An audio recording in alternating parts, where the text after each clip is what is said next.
అమ్మ నమస్తే అమ్మ. నమస్తే తల్లి. కర్పూరంలో 2 రకాలు ఉంటాయమ్మా, పచ్చ కర్పూరం, మామూలు కర్పూరం. కానీ ఈ పచ్చ కర్పూరం వాసన మాత్రం చాలా గుమాలిస్తూ ఉంటుంది, చాలా పవిత్రమైంది అంటారు. ఈ పచ్చ కర్పూరంకి మామూలు కర్పూరంకి ఏంటమ్మా తేడా? పచ్చకర్పూరం పూర్తిగా చెట్టు నుంచి వచ్చేదమ్మా. మామూలు కర్పూరం కూడా చెట్టు నుంచే వస్తుంది, కానీ ఇంకా రసాయనాలతో కూడా తయారయ్యేటటువంటిది ఉంది దాంట్లో.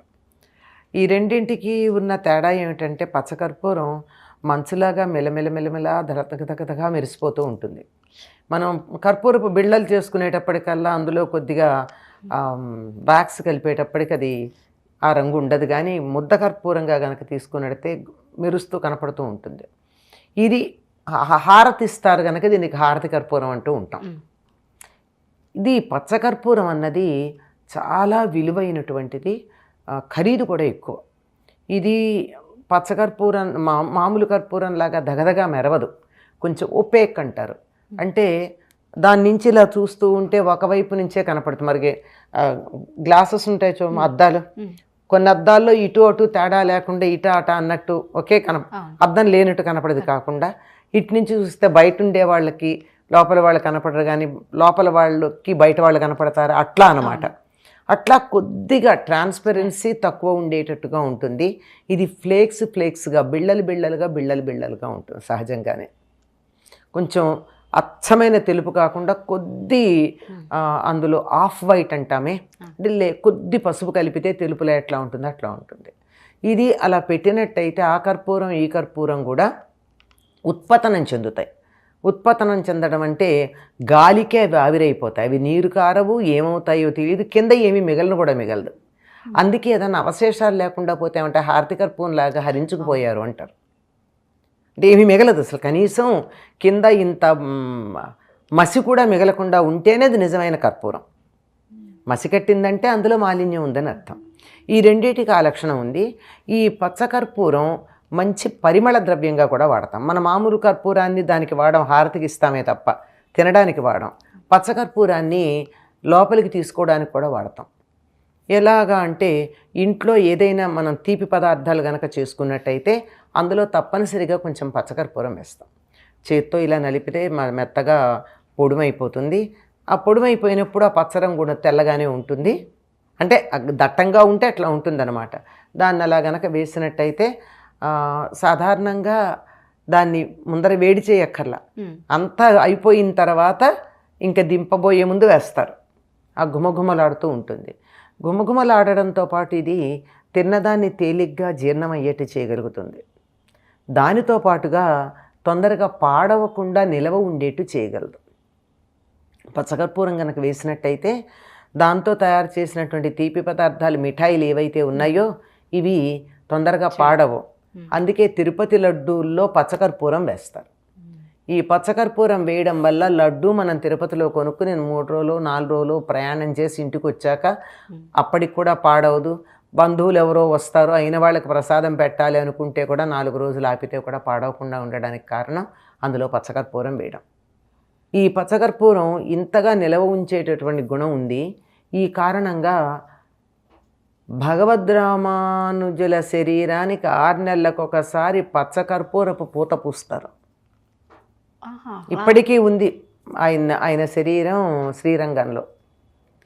6 నెలలకు ఒకసారి ఆ శరీరం మీద ఉన్న కర్పూరాన్ని తీసేసి పచ్చకర్పూరాన్ని మళ్ళీ కొత్తగా పూత పూస్తారు. అది పాడవకుండా ఉంటుంది.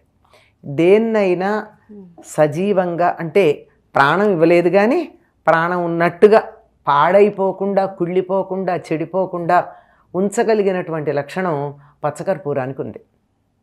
అందువల్ల మనం తినే పదార్థాల్లో అది కనుక వేసుకున్నట్టయితే తొందరగా పాడవకుండా ఉంటుంది. ఇంకొక విశేషం, వెంకటేశ్వర స్వామికి తిరునామం అలంకరిస్తారు కదా. తిరునామంలో చుట్టూ తెల్లగా ఉంటుంది, మధ్యలో ఎర్రని నామం ఉంటుంది. ఆ తెలుపు దేంతో చేస్తారంటారు? పచ్చకర్పూరపు పొడి. ఆ పచ్చకర్పూరపు పొడితోనే ఆయన తిరునామాన్ని అలంకరిస్తారు ఆయనకి.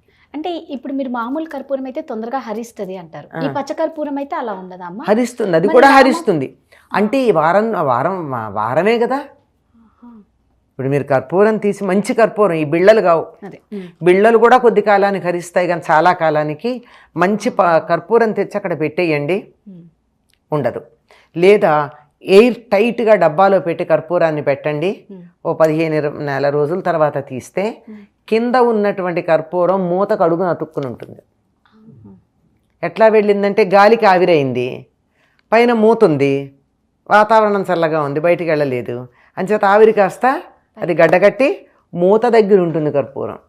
అలా ఉందంటే అది మంచి కర్పూరం అని అర్థం. పచ్చకర్పూరం కూడా అంతే. అందుకే మనం వంటల్లోకి తెచ్చుకున్న పచ్చకర్పూరాన్ని పూర్వకాలం చాలా కష్టపడి నిలవబెట్టేవాళ్ళు.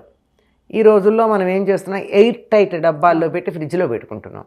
లేకపోతే కొన్న తర్వాత ఏమైందో 4 రోజుల తర్వాత వెతుక్కోవాలి ఎక్కడుందని. తర్వాత మనం వక్కపొడి ఒకటి ఉంది కదా మనకి, తెలుగు వాళ్ళు తమిళియన్స్కి చాలా మంచి అలవాటు అంటామో చెడు అలవాటు అంటామో తెలియదు కానీ ఒక అలవాటు. అందులో కూడా సుగంధ ద్రవ్యాల్లో ప్రధానంగా వాడేది పచ్చకర్పూరం. తాంబూలంలో కూడా తప్పనిసరిగా పచ్చకర్పూరం వాడతారు, చిన్న పలుకు. ఈ పచ్చకర్పూరం పలుకు పుదీనా పువ్వు అని చెప్తాం, మింట్ అంటాం, క్రిస్టల్స్ ఉంటాయి అవి. ఆ మింట్ క్రిస్టల్ ఒకటి, ఈ పుదీనా పువ్వు అనేది మింట్ క్రిస్టల్. తర్వాత ఈ పచ్చకర్పూరం 2 కలిపి అరచేతులు వేసి ఇలా కలపండి, 2 కలిపి నీళ్ళు అయిపోతాయి. కొంచెం సేపటికి ఆ నీళ్లు కూడా ఉండవు, అక్కడ ఆవిరైపోతాయి. బాగా తలనొప్పి ఉన్నటువంటి వాళ్ళకి పూర్వకాలం ఇళ్లల్లో అంతే చేసేవాళ్ళు. పచ్చకర్పూర పలుకు ఒకటి, ఈ పుదీనా పువ్వు పలుకు ఒకటి కలిపి అరచేతుల్లో ఇట్లా వేసుకుని ఈ 2 కణతలకి ఇలా అంటించేసి, ఇంకా కావాలంటే కాసేపు ఇలా కూడా పెట్టి అంటే ఒక 5-10 నిమిషాల్లో తలనొప్పి తగ్గుతుంది. అంటే ఇది ఇప్పుడు మీరు అన్నారు కదా, మనం తిండిలో కూడా వేసుకోవచ్చు ఆహారం, అంటే దానికి ఒక మోతాదు అనేది ఉంటుందేమో, ఉండే వాళ్ళకి తెలుస్తుంది. మరీ ఎక్కువ వేస్తే ఘాటు ఎక్కువగా ఉంటుంది, ఎంత ఘాటున్నా వాసన అంతే ఉంటుంది. వాసనలో ఎక్కువతో ఇప్పుడు 10 గులాబీ పూలు పెట్టినా 100 గులాబీ పూలు పెట్టినా 1 గులాబీ పువ్వు పెట్టినా గులాబీ వాసనలో దట్టం ఉండదు. ఎక్కువ దూరం వ్యాపించడంలో తేడా ఉంటే ఉండాలి. కానీ 1 గులాబీ పువ్వు వాసన ఉంటే కొంచెం ఉండి, 2 గులాబీలు గట్టిగా ఉండి, 10 గులాబీలు ఉంటే మనం భరించలేనంత గులాబీ వాసన ఉంటుందని ఏం లేదు కదా, లేదు, అంతే లెక్క. అట్లా ఉంటుంది. ఈ ఒక్కపొడిలో కూడా తప్పనిసరిగా అన్ని రకాలైనటువంటి పదార్థాలు, అందులో సుగంధ ద్రవ్యాలు వేస్తారు కదా, యాలక్కాయలు, లవంగాలు, తర్వాత ఇంకా అనేక రకాలైన సుగంధ ద్రవ్యాలు ఉన్నాయి. కొన్నిటి పేర్లు మన వాళ్ళకి చాలామందికి తెలియని కూడా తెలియవు. జాజికాయ, జాపత్రి, ఒక ప్రత్యేకమైనటువంటి లవంగం వేరే ప్రత్యేకం, ఇలాంటివన్నీ కలిపి చక్కగా మంచి నేతిలో వేయించి వాటిని పొడుంచేసి, ఆ పొడుము అలా ఉండగా ఈ పచ్చకర్పూరమును పుదీనా పువ్వు కలిసి నలిపేసి దాంట్లో కలిపేస్తారు. కలిపి అది ఒక పలుకుల్లో కలుపుతారు. ఇళ్లలో తయారు చేసుకునేవాళ్ళు పూర్వకాలం.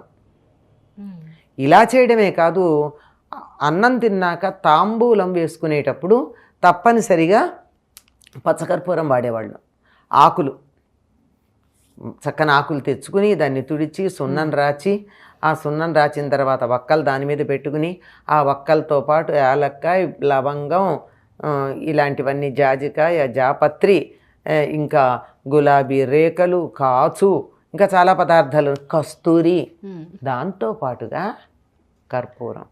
వీటి పాళ్ళు తేడా ఉంటాయి. ఇందాక అడిగారు కదా ఎంత మోతాదు ఏంటని, అది చెప్పలేం. కానీ దీంట్లో ఒకప్పుడు తెలిసేదట, మనుచరిత్రలో చెప్తాడు, అక్కడ నుంచి ఒక మంచి తాంబూలపు వాసన వస్తుంది, అక్కడ ఒక స్త్రీ ఉన్నట్టు నేను గమనించాను అని. ఎట్లా తాంబూలపు వాసన బట్టి? అందులో కర్పూరపు వాసన ఎక్కువ ఉందట. దానిని బట్టి, ఆ పాళ్ళని బట్టి, ఆ వాసనని బట్టి కర్పూరము, కస్తూరి, వాటి పాళ్ళు ఎలా ఉన్నాయో చూసి అది స్త్రీ వేసుకున్న తాంబూలం అని వీళ్ళు గుర్తించారట. మనం చెప్తాం కదా, కారాకిళ్ళి వేసుకుంటే ఆడపిల్లలు అనుకోం కదా, అనుకోము. హారతి కర్పూరం కలిసిందంటే అది ఆడపిల్ల. హారతి కర్పూరం కలిస్తేనా? హారతి కాదు, మామూలు పచ్చకర్పూరం. అది అందులోనూ మనం ఇక్కడ అనుకుంటున్నాం, మనకి తెలియడానికి ఉదాహరణ చెప్పా. కానీ ఇలాంటి పిచ్చి తాంబూలాలు వేసుకునేవాళ్ళు కదా పూర్వం. ఇదంతా ఆరోగ్యాన్ని చెడగొట్టేవి. అవి చక్కగా ఉండేవి, ఆరోగ్యాన్ని పెంపొందించేవి, చక్కగా ఉండేవి అవి. అలా తప్పనిసరిగా పచ్చకర్పూరం మన నిత్య జీవితంలో, ఆహారంలో ఉపయోగపడేటటువంటి ఆరోగ్యాన్ని పెంపొందించేటటువంటి జీవశక్తిని నిలబెట్టేటటువంటి ఒక సుగంధ ద్రవ్యం. అమ్మవారికి హారతి ఇచ్చేటప్పుడు కూడా పచ్చకర్పూరంతో ఇచ్చే పద్ధతి ఉంది. పచ్చకర్పూరంతో మామూలు కర్పూరంతో కాక ఈ పచ్చకర్పూరంతో హారతిస్తారు. అది చాలా విశిష్టమైంది. మనం ఈ శ్రావణ మాసంలో అమ్మవారికి శుక్రవారాలన్నా పచ్చకర్పూరంతో హారతిద్దాం అమ్మవారి అనుగ్రహాన్ని పొందడానికి. శుక్రవారం పూట్ల ఉదయం సాయంత్రం ఎప్పుడో ఒకప్పుడు, ఎప్పుడు పూజ చేస్తే అప్పుడు. చాలా చక్కగా చెప్పారమ్మా. ధన్యవాదాలు. ధన్యవాదాలు.